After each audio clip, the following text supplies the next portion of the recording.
저는 오마이뉴스 독립편집부에서 일하고 있는 이주연이라고 합니다. 그러면 일단은 밥을 먹고 더 이야기 나눠볼 텐데 오늘 메뉴는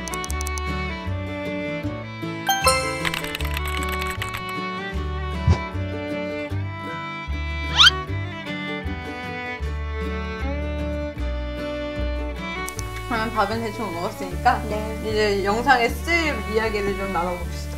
2010년에 오마이뉴스에 입사하셨더라고요. 네네. 그래가지고 뉴스 게릴라 본부랑 사회부, 정치부, 기획팀, 취재팀 등 엄청 많은 팀을 거치셔서 지금 독립편집부 이은 소속으로 활동하고 계십니다. 그리고 또 책도 2권이나 내셨죠. 저희 집에도 책이 있는데 제가 오신다고 해서 급하게 조금 아직 다 못 읽었어요. 읽고 있는데 저자 소개란이 또 있는데 거기 글이 제가 좋아서 좀 베껴왔어요. 딸 예림이의 엄마이며 12년째 기자로 일하고 있고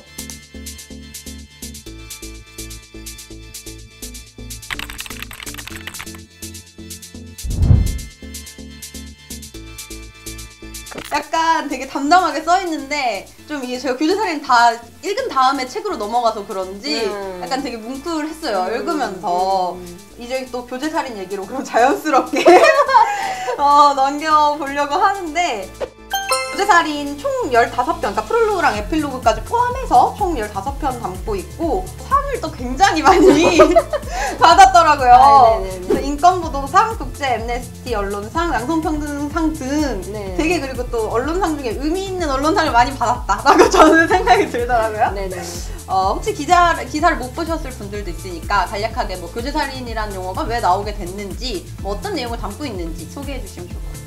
교재살인은 2016년부터 2018년까지 교제 관계에 있는 여성이 사망한 사건의 판결문을 찾아내서 그것을 보도한 사건이고요.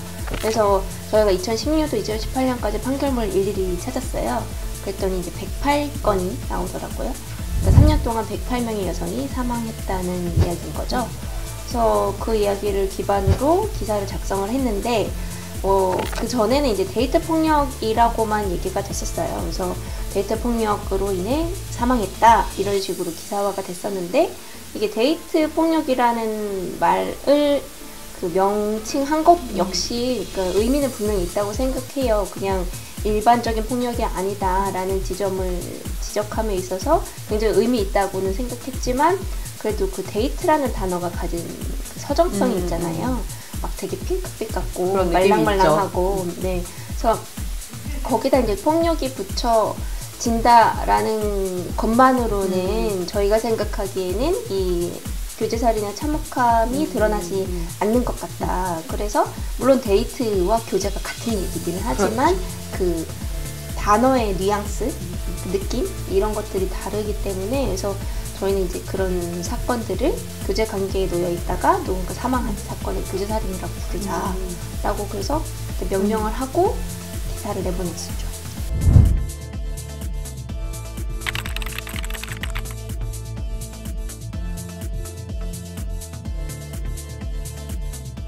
근데 이게 명칭을 사용하시고 나서 실제로 되게 많은 분들이 교제살인이라는 명칭을 사용하고 있다는 게 좀 느껴지더라고요. 저는 혹시 기자님도 좀 느끼신 적이 있는지 교제살인이라는 말이 좀 이슈화가 됐다라는 그래서 초반에는 그 트위터나 이런 데에서 이제 앞으로 교제살인이라고 부르겠다라고 말씀해 주시는 분들이 굉장히 많아가지고 이렇게 반향이 좀 있구나 라고 생각을 했는데 이게 좀 시간이 흐르다 보니까 그냥 일반 댓글 다시거나 뭐 트위터 이용자 이런 분들 뿐만 아니라 언론사에서도 교제살인이라는 표현을 되게 많이 쓰더라고요. 그리고 최근에는 이제 뭐 이준석 대표와 장혜영 의원이 언쟁을 벌이는 과정에서 뭐 교제살인이 다시 또 언급이 되고 이런 과정에서 또 이재명 후보가 그거에 대해서 이제 사과를 하는데 데이트 폭력이라고 명명했다고 그걸 또 막 욕하는 그런 여론이 생기고 그러더라고요. 이게 교제살인이지 어떻게 데이트 폭력이냐 이러면서 그래서 그런 면에서는 이제 교제살인이 하나의 뭔가 사건을 부르는 약간 일반적으로 통용되는 단어가 되는 것 아닌가라는 생각은 하고 있어요. 그렇게 통용되는 단어가 된 이유는 사실 되게 많은 분들이 봐주셔서잖아요. 프롤로그 편이 되게 많이 강렬한 네네. 느낌을 많이 줬던 것 같아요. 1인칭 시점으로 네네네. 편집이 되어 있어서.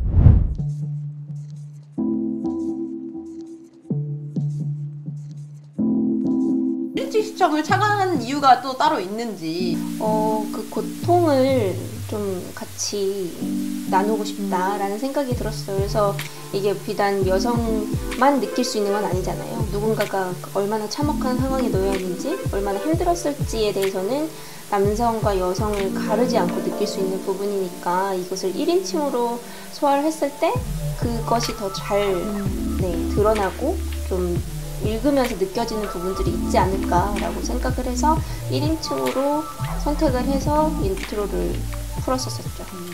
근데 그 1인칭 시점 말고도 그 인포그래픽이랑 뭐 다양한 것들이 네. 주는 그 분위기가 되게 약간 공포스러운 면이 있어서 사실 제 주변에 많은 여성들이나 저도 그렇고 첫 편을 끝까지 못 보겠다라고 얘기하시는 분들도 있었고 약간 그러한 지적이 조금 있었잖아요. 그래서 그런 것들에 대해서는 또 약간 어떻게 생각하시는지. 이것이 얼마나 자신의 문제이냐로 느끼는 거에 따라서 굉장히 읽기가 너무 힘들다라고 생각하시는 분들도 분명히 계시더라고요. 그래서 그렇게 막 고통을 드리기 위해서 그렇게 쓴 건 아니지만 또 좀 너무 자극적으로 소재를 다룬 거 아니냐라는 말씀도 저희도 이제 뭐 댓글이나 뭐 반응이나 이런 것들로 보기는 했는데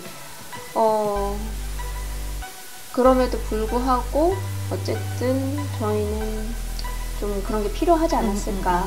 이게 정말 그냥 데이트 폭력이야 좀 스토킹이 좀 있었는데 뭐 결국은 사망했어 정도의 사건이 아니고 진짜 이게 너무나 끔찍한 거잖아요. 그 사람이 정말 심장이 조여들어 오는 그런 감정들을 느끼면서 그 시간들을 보냈을 텐데 그거에 대해서 좀 많은 사람이 알았으면 좋겠다. 이게 그냥 어쩌다 잘못해서 사망한 사건이 아니라 정말 오랜 시간 동안 고통스러웠을 것이다 라는 얘기를 전하고 싶었어요.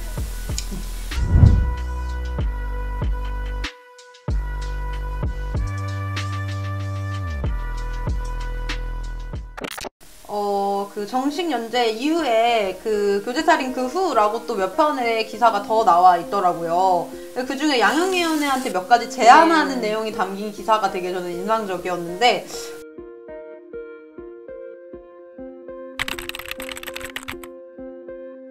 혹시 그 뒤에 뭔가 변화가 있다거나 아니면 최소한의 답변을 받았다거나 이런 게 좀 궁금했고 그리고 양형 기준이 왜 중요한지 짤막하게 얘기해 주시면 좋을 것 같아요. 그 양형위원회에 직접 이제 저희가 전달을 하고 거기도 이제 공보관 같은 분이 계시잖아요. 그래서 연락이 왔어요. 그래서 되게 좋은 생각이신 것 같은데 이걸 저희가 안건으로 올리긴 하겠지만 이게 양형위원들이 어떻게 받아들이시고 어떻게 판단하실지는 모르겠다 정도의 얘기였고 그 이후로는 이제 그 이후에 피드백은 없었고요.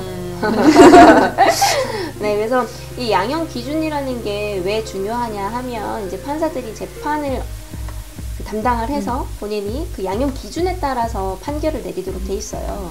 그래서 그 양형 기준이 어떻게 설정되느냐에 따라서 이 교제살인 같은 경우에도 몇 년형을 받느냐가 사실 그 범위 안에 있는 거거든요.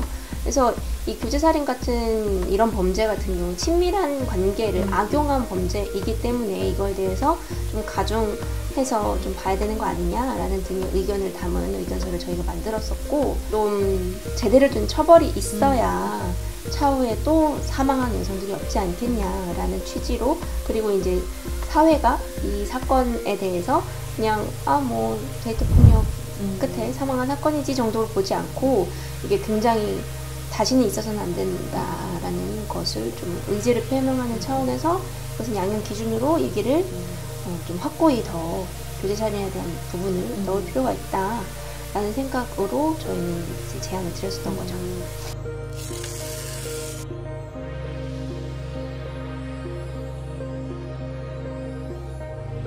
일단은 1부에서는 교제살인 위주로 얘기를 나눠봤고 2부에서는 디저트 먹으면서 요번에 또 새로 시작하는 연재가 있으시잖아요. 그거에 대한 얘기 중심으로 나누도록 하겠습니다. 네, 알겠습니다.